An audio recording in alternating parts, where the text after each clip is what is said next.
Hi, everyone. Kiara here with Rome Blockchain Labs, joined by JD, Rome Blockchain Labs, and Dr. Ken RBL. Welcome, Ken. Nice to be on here. So just to set the stage a little bit, can you share with us how you entered the blockchain space? Yeah, so I made research about background, got a doctorate from Stony Brook and back in 2003, and worked, basically I've been in computer engineering for a long time. And I also do participate in a lot of open source technology area, as a matter of interest and sometimes as a matter of giving back. I published a lot back in the day, open source, and blockchain came across. I came across blockchain sometime in 2013, late 2013, and took an interest in it and wrote a few scripts to create and send Bitcoin, things like that. But then it wasn't until 2017 where someone reached out to me to consult and advise them. They were developing a project to finance farmers in Africa, in rural communities.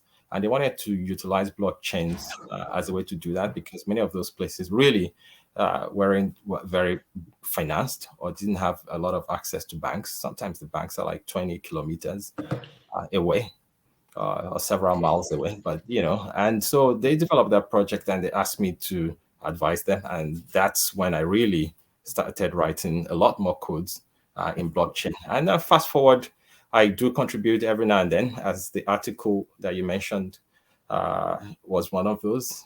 I've had quite a number of articles in the blockchain field. And that's what brought me here today. But also, in addition, I'm actually also into payment systems. I've worked in payment systems now for a decade. So I bring a little bit of perspective from both worlds. And some of the things that the blockchain is missing, I do see it, because there are reasons why some of those things evolved the way they did in payment systems. And sometimes, you don't throw the baby out with the bathwater.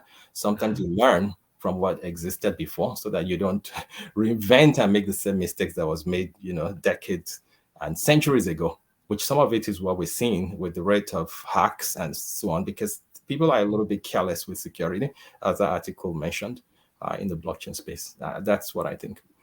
So we have some traditional finance that gives us perspective for decentralized finance, is what I'm hearing. There are some lessons that the traditional finance world learned for decades ago that made things go certain ways. Yes, sometimes, the traditional finance world did get stuck in some of his ways, and now is learning from some things from the blockchain space. But, and now, remember the days when you issue a check and it tell you, it takes 3 days to clear. And you keep wondering, why does it take 3 days to clear? Everything's digital, is online. And then the blockchain space showed us that it can all be done in 10 minutes. And then the traditional finance caught up with that. But the same thing the blockchain also, the industry shouldn't also have thrown away some of the lessons from the traditional finance world. But the way it evolved is almost, like, it was like, yeah, that's the evil side.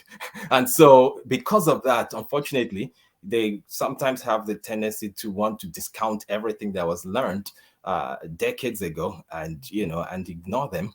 And some of those things are creating problems that we see: bad tokenomics, poor understanding of economics, poor understanding of accounting, finance, basic stuff. I mean, you could see there was a hack that happened, and somebody didn't check a balance before in the solidity code before moving value. Those are kind of things that in the traditional finance world would never happen, but it shows a fundamental lack of understanding of some basic things in the blockchain community. And some of that really is based on that attitude that everything in the old needs to be completely destroyed, even or not accommodated at all. Yeah, I think I, for one, am quite excited to have you on here, Ken. Having been an observer of many of your articles over the last little while, it's obvious to me, and will soon be obvious to everybody, I think, that you've been around paying attention and critically thinking about a lot of this for some period of time. I jokingly say publicly often, there's the blockchain space is full of founders that have no business running a business. And I mean, there's some amazing engineers and intellects in the space, but again, we have to balance the focus on technical innovation with prudent and proper business practices. And so today, although we could probably talk for hours, and ideally we'll have you back again to talk about many different topics, but for today, ideally we'd like to talk about economic structuring surrounding tokens and platforms, and what your observations have been over the last few cycles in terms of blockchain protocols trying to come out with some value accrual mechanics and so on. And hopefully we can talk a little bit about where we've misstepped. Then we can talk a little bit about where I think we've learned some positive lessons and what we should be focused on in the future. So hopefully we can cover that. Maybe we can start, Ken, if you want to offer your insights on a couple of things that from an economic and tokenomics perspective. How has this space at large, again, I'd prefer not to pick on any particular projects because I think we all have stuff to learn, but the space at large, what are some of the big blunders that from your perspective we've made over the last few years from a tokenomics perspective? Yeah, I think one of the things is, the first utilization of blockchains was with Bitcoin, right? Which, based on the Bitcoin paper, was supposed to establish a payment system. Well, clearly, it's not right now evolved into being a payment system, all right? It's obvious it's failed as a payment system, but that does not mean that it doesn't have utility for other purposes, and that doesn't mean that it didn't usher in a kind of new industry, because it gave rise to this field. It led this field, and so many other tokens and projects have come from it. But the unfortunate thing is sometimes things have now grown in that way, where everybody thinks the application of blockchain needs to be through the development of a token or a coin, right? And unfortunately, the ICO era in 2017 only seemed to reinforce that, because everybody created a token, and then they pushed up its value or hyped up its value, and then dumped it, and it all became all about tokens. But like I said earlier, before we started recording, eventually, when anything is developed, if it's really going to be sustainable and if it's really going to last, it has to add value. That was the mantra when I worked as a young consultant. What value does it add? So if you go through its work stream from the beginning to end, and you try to decipher what value is it adding, what problems is it solving, what are people using it, will people use it? If the answer is no, no matter how much its value goes up or it's hyped up, eventually it's not going to go the right way. And we've seen some of that happen to a lot of projects and a lot of tokens. So what I see is this: tokens have its place, but it's not even for a majority of projects. Many projects just felt like they needed to develop tokens because that's where they were getting rewarded. And these were short-term rewards, meaning a couple of years, the token gains value, but it's not really doing anything useful. So long time, it's not going to survive. But they went that way because they wanted that quick gratification. And some of them smartly knew it, and so they might have designed it even to get out. And some of them thought it was going to go somewhere. But it's almost obvious to you and I, like, it's not adding any value. How can you fool yourself into thinking you're going somewhere? But, so there are different layers and different players in the field. And so everybody created tokens. But the truth is, just like with the .com, there's some really good, valuable projects being built now. And some of them are not tokenized. Some of them are really adding value. And I'll give an example, like look at something like MetaMask. It actually has revenue, all right? Look at something like Mu or MyCrypto, which is now part of Consensus. Those things have no tokens, but unlike many token projects, they actually have real revenue. On a daily basis, they're adding some value to some people. And there are other projects that are going to also do different things. Wallets are an example. They're going to be tools. Everything doesn't have to be based on tokens. And like I gave an example, there are ways that blockchain is being applied quietly in rural communities where there are really access to banks is very little. And through smart contracts, they're creating confidence between what are called farmers and off-takers who take will take the crops of them. It used to be like they'll sign a piece of paper, and the farmers will trust them with it, and then wait 2 weeks, and hopefully they get to trust each other. But now with smart contracts, people actually are creating projects where some of those things are being done, and it has nothing to do with tokens, nothing to do with hyping up some value. It's something that's actually useful and being used by people. Yeah. So do you think that tokens will have any real world economic value, or do you think that we need to be finding other utilities for the tokenized projects? I believe that there are certain tokens that if they are designed to do something valuable, I'll give an example of a project I saw recently where tokens was being used smartly. One thing is, tokens could become a payment system, indeed, right? But its value should probably be more stable, because nobody wants to send money to their parents, in a different country, and 3 hours later, its value is not what it was, more or less. So I think more in terms of, the stable coins kind of tokens are more valuable. Those tokens that get hyped and they just oscillate back and forth, those might not be so useful. But there's a project I saw recently that utilized a token where there's a part of blockchain that they've not seen. That blockchain is actually can be a self-receipting system.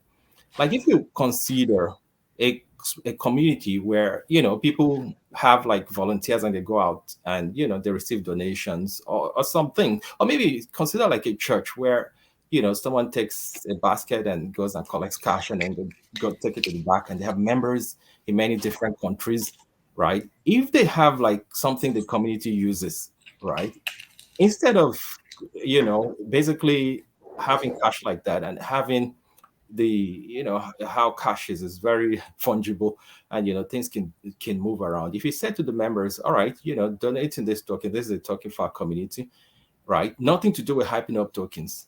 So now when that cash is being, instead of putting it in baskets, they basically just, provide them like a token. So that's what they donate. Now, even like the head person will always know at any time how much it has, because immediately you're donating, and you're donating the equivalent of like $5. You don't put it in a basket. You actually, if you do, you'll receive back the token. So now it's a self-receipting system. Now the system is, has a lot more trust in it. I know there's just supposed to be intrinsic trust in that area, but like they always say, trust and verify is always. A token can be useful for that. So there are different things you could design, but not just like a tokenomics where it's not doing anything, and you just expect its value to go up based on absolutely just new people coming in.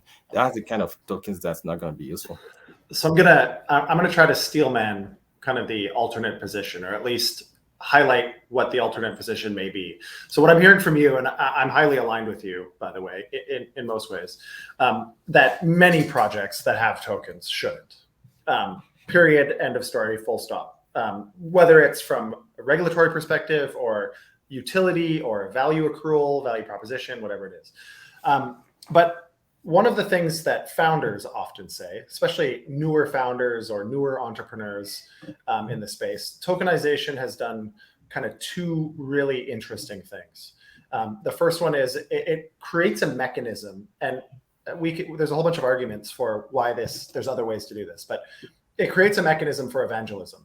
And people have what they believe, and this in and of itself causes it to fail the Howey test, which we can talk about some other time. But most of these people buy these tokens both because they believe in the project for whatever reason, hype, narrative, nonsense, maybe proper value accrual, hopefully some objective metrics, maybe.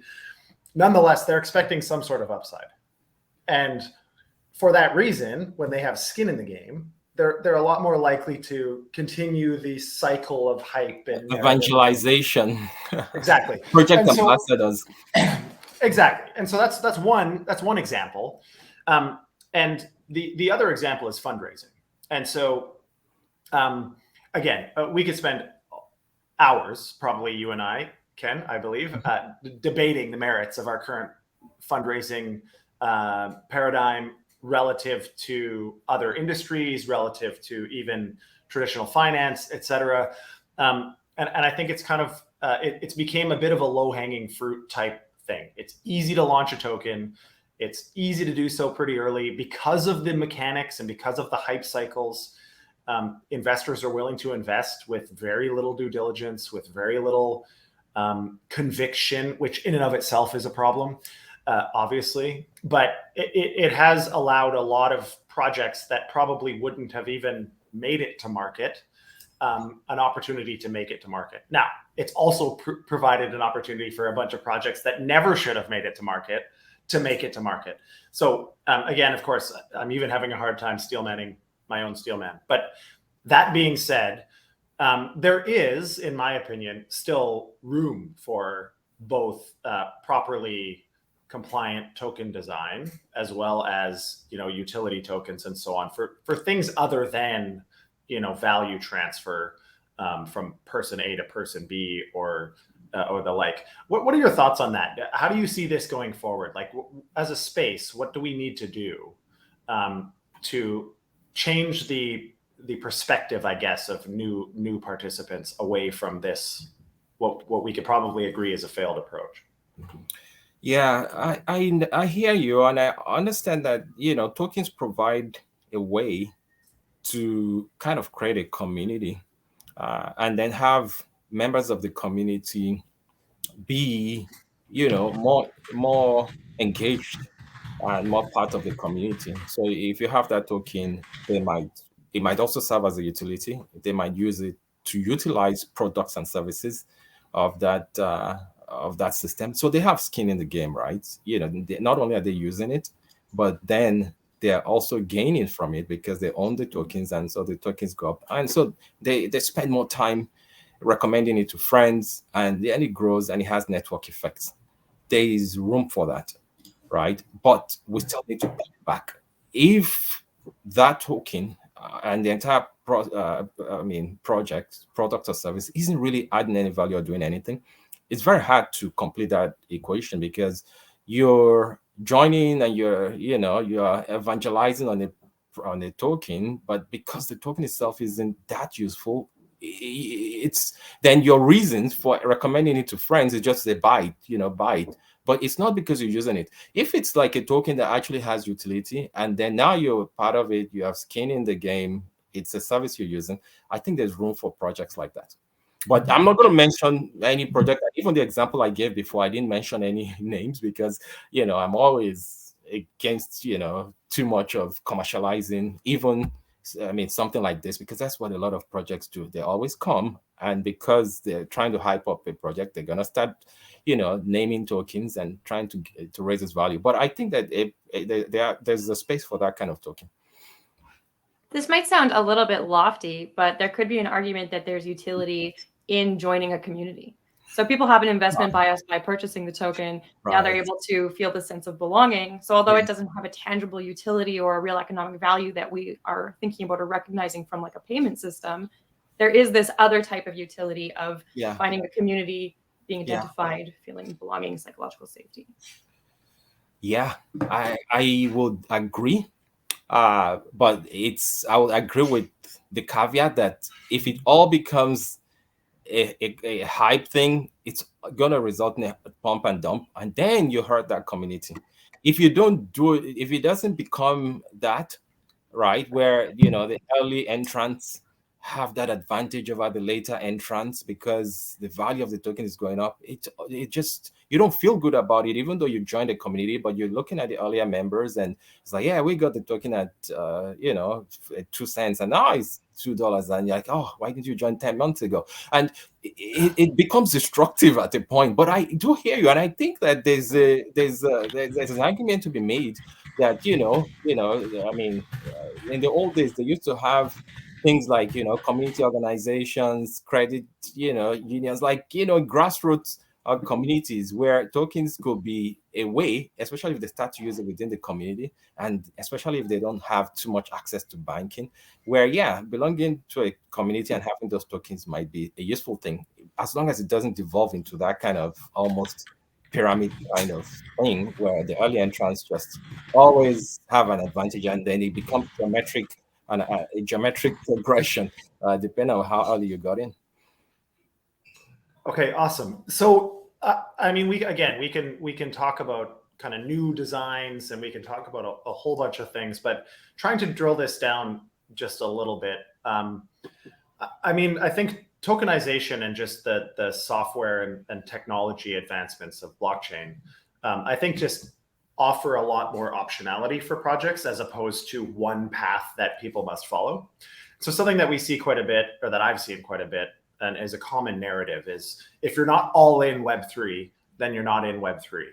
And I think I've been a fairly strong advocate of the fact that there's, in most realms, gaming, culture, art, music, finance, whatever, there's a bit of a hybrid that will exist as a consequence of blockchain, not a binary, not the old and the new, but rather, kind of like you alluded to earlier, it's kind of the best of the last 200 years of capitalist experience mixed with, you know, a technological upgrade that now we can say, okay, let's take the best of the technology and the best of what we learned. Yeah. Let's make it better.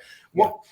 How would you encourage, you know, potential new builders or new projects? What would be your advice for them from an economic and token perspective? Because most of the time they're just looking at, you know, what were the last 10 projects that launched? Let's try to copy that. Gotta copy it, maybe iterate on it slightly. What would you suggest? Like, how do you suggest people change the way that they're approaching this when they're looking at it? So as not to sound too down on this industry, let's start with some good news, right?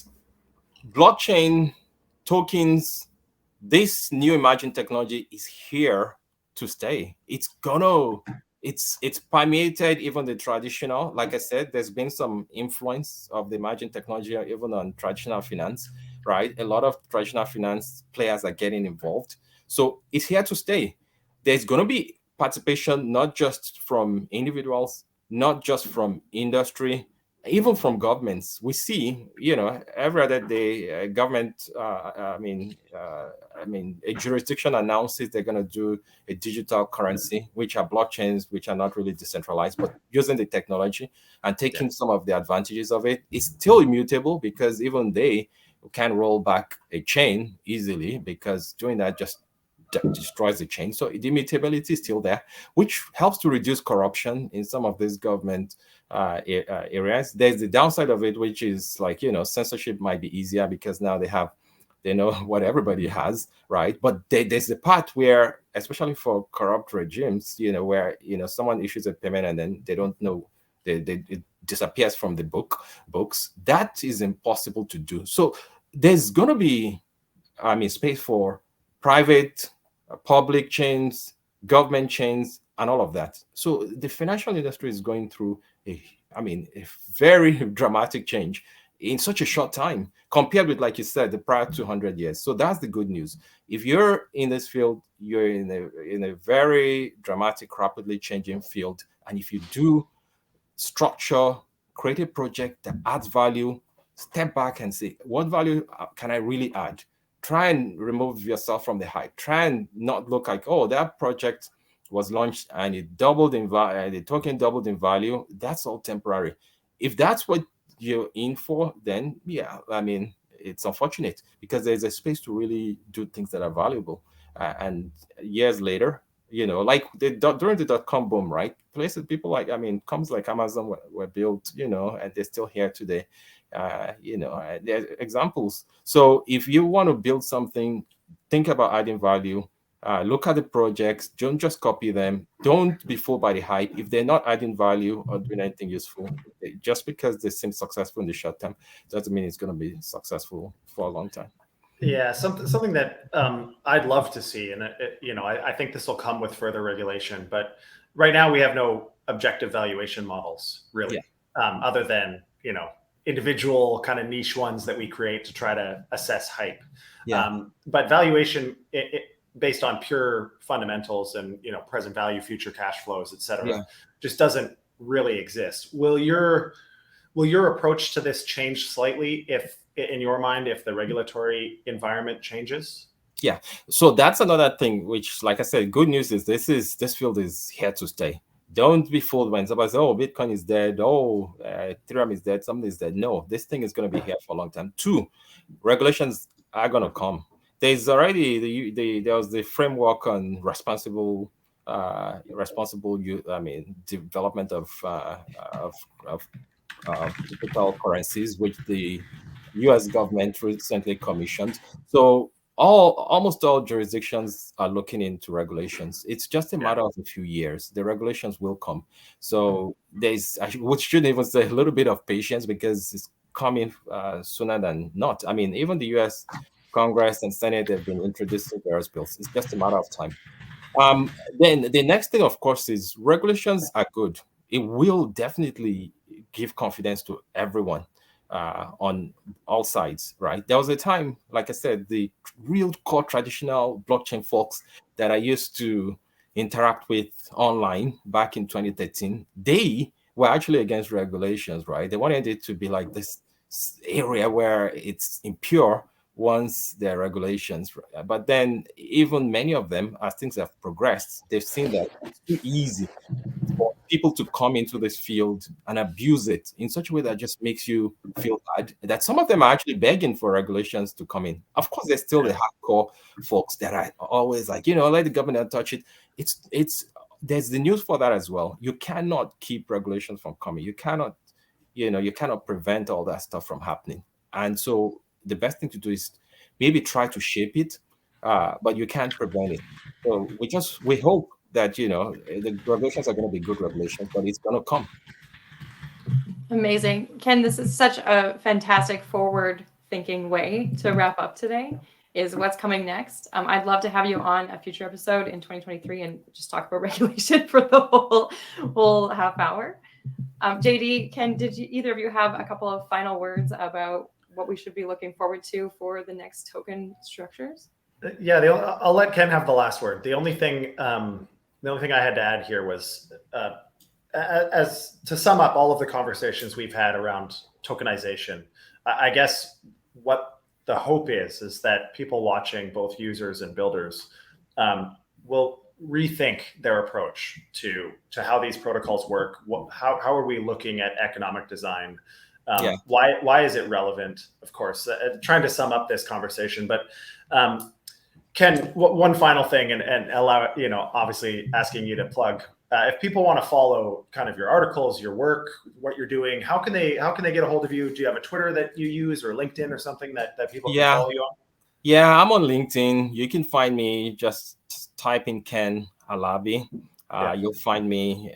I publish also on Cointelegraph, and I've published on some other medium as well.